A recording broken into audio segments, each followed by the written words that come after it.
अस्सलाम वालेकुम students, I hope you all are fine. Before starting the lecture हम कुछ क्वेश्चन को डिस्कस कर लेते हैं related to previous lecture. These questions are what is hormones, what is neurons, what is nerve impulse, endocrine glands, hypothalamus, pituitary glands, pineal और pineal gland, thyroid, parathyroid, differentiate between nervous coordination and chemical coordination. सबसे पहले हम देख लेते हैं what is glands. Glands क्या होते हैं? ग्लैंड्स हमारी बॉडी में ऑर्गन्स होते हैं जो केमिकल रिलीज़ करते हैं। इस केमिकल को हम हार्मोन्स कहते हैं। There are two types of glands, exocrine and endocrine. Exocrine gland जो हैं वो डक्ट के थ्रू रिलीज़ होते हैं। डक्ट कहते हैं नाली को। फॉर एग्जांपल स्वेट ग्लैंड जो हैं वो हमारी स्किन पे मौजूद होते हैं, ये स्वेट प्रोड्यूस करते हैं। इसी तरह डाइजेस्टिव ग्लैंड जो हैं वो डाइजेस्टिव जूस सेक्रेट करते हैं। डिफरेंट एंजाइम प्रोड्यूस करते हैं जो कि डाइजेशन प्रोसेस में हेल्प करते हैं। दूसरी तरफ हमारे पास आ जाते हैं एंडोक्राइन ग्लैंड्स। एंडोक्राइन ग्लैंड ड्रगलेस होते हैं और ये डायरेक्टली ब्लड में रिलीज़ होते हैं, ब्लड के थ्रू पूरी बॉडी में ट्रैवल करते हैं। नर्व इम्पल्स इलेक्ट्रिकल सिग्नल्स होते हैं, ये न्यूरॉन्स के थ्रू ब्रेन तक और ब्रेन से डिफरेंट ऑर्गन्स यानी कि इफेक्टर्स तक ट्रांसफ़र होते हैं। ठीक है। फॉर एग्जांपल जब किसी हॉट सब्सटेंस को हम टच करते हैं, हमारी बॉडी के रिसेप्टर जो होंगे, सेंस ऑर्गन यहाँ पे रिसेप्टर्स होंगे, वो डिटेक्ट करेंगे स्टिमुलाई को। ठीक है। यहाँ पे सेंस ऑर्गन जो है वो स्किन है, स्किन डिटेक्ट करेगी स्टिमुलाई को। साथ ही इलेक्ट्रिकल सिग्नल जनरेट होंगे, उस इलेक्ट्रिकल सिग्नल्स को हम नर्व इम्पल्स कहते हैं। ठीक है।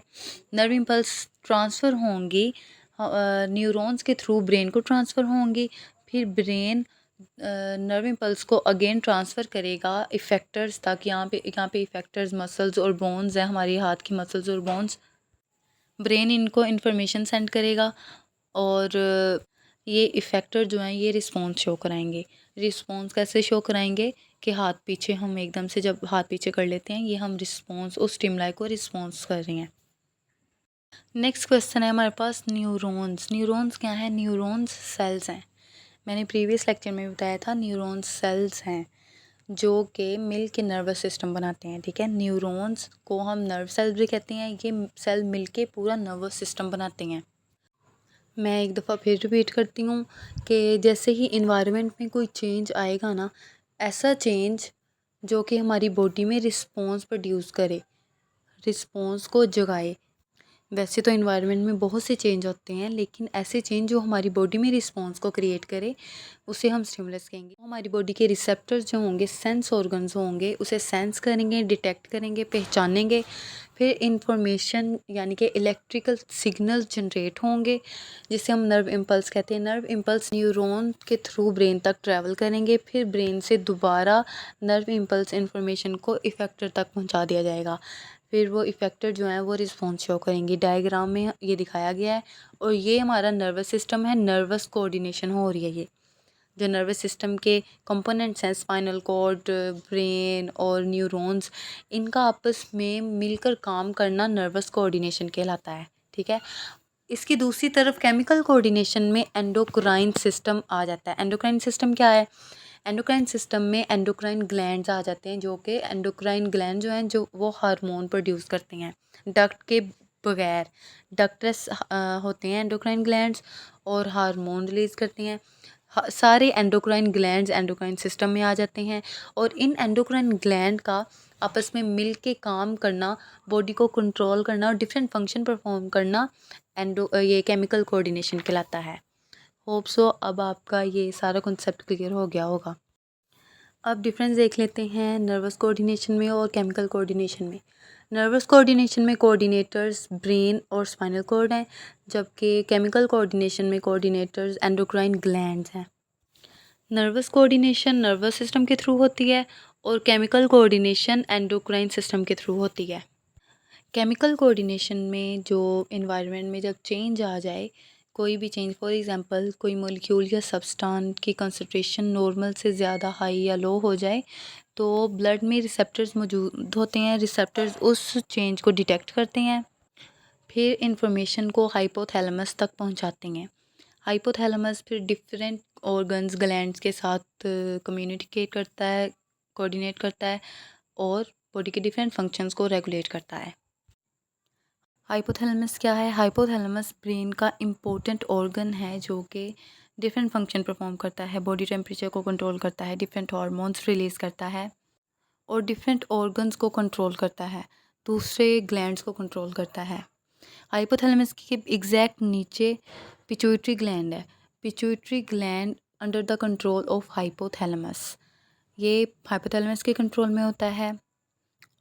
हाइपोथैलेमस ने पिट्यूटरी ग्लैंड को स्टिमुलेट करना है, फिर पिट्यूटरी ग्लैंड ने दूसरे ग्लैंड्स को या ऑर्गन्स को जो कि इफ़ेक्टर होंगे उन्हें स्टिमुलेट करना है, जो फिर वो इफ़ेक्टर जो होंगे वो रिस्पॉन्स प्रोड्यूस करेंगे और बॉडी के डिफरेंट फंक्शन को रेगुलेट करेंगे। फॉर एग्जांपल मैंने इंसुलिन की ब्लड ग्लूकोज लेवल की एग्जांपल दी थी। अगर ब्लड ग्लूकोज लेवल हाई हो जाए तो जो ब्लड में ग्लूकोज के रिसेप्टर्स हैं वो इस चेंज को, इस स्टिमुलस को डिटेक्ट करेंगे, इन्फॉर्मेशन हाइपोथैलेमस तक पहुंचाएंगे।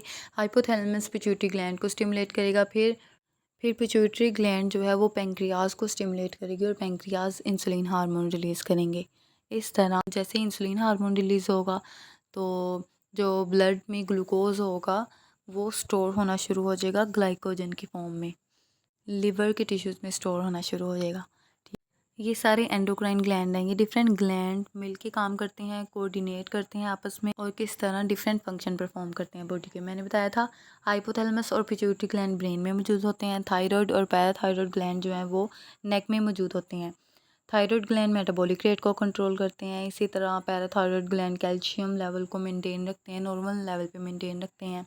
जैसे ये मैंने एग्जांपल दी ग्लूकोज लेवल को, इसी तरह ये डिफरेंट हार्मोन जो हैं वो अपना अपना फंक्शन परफॉर्म करते हैं। ये हम चैप्टर के लास्ट में ये हार्मोन्स एंडोक्राइन सिस्टम पूरा डिटेल में पढ़ेंगे, नर्वस सिस्टम भी डिटेल में पढ़ेंगे, एंडोक्राइन ये जस्ट हमने ओवरव्यू लिया पूरे चैप्टर का। अभी डिटेल में हमने पढ़ना है ये सारा कुछ, नर्वस सिस्टम, एंडोक्राइन सिस्टम और रिसेप्टर्स पढ़ेंगे, जो सेंस ऑर्गन है हमारे आई, नोज, ईयर वगैरह, ये सारे हम पढ़ेंगे। चलिए अब रीड आउट कर लेते हैं human nervous system, page number 34। We have understood the basic model of working of nervous system. हम जानते हैं बेसिक मॉडल नर्वस सिस्टम के वर्क करने का, कि कैसे नर्वस सिस्टम काम कैसे करता है और क्या करता है। Nervous system in humans and other higher animal is composed of two major component, central nervous system and peripheral nervous system. Humans और अदर हायर एनिमल्स में नर्वस सिस्टम के दो कंपोनेंट्स हैं, सेंट्रल नर्वस सिस्टम और peripheral nervous system. यहाँ पे higher animals की बात हो रही है। लोअर एनिमल्स में, हायर एनिमल्स वो होते हैं जिनमें प्रॉपर नर्वस सिस्टम है, ब्रेन, स्पाइनल कॉर्ड और पेरिफेरल नर्वस सिस्टम भी है। लोअर एनिमल्स में प्रॉपर नर्वस सिस्टम नहीं होता। हाँ, कुछ एनिमल्स हैं, मोस्टली इनमें नहीं होता, लेकिन कुछ एनिमल्स हैं जिनमें ये ब्रेन और स्पाइनल कॉर्ड प्रेजेंट होता है, लेकिन ये हायर एनिमल की निस्बत इनमें स्मॉलर ब्रेन होता है।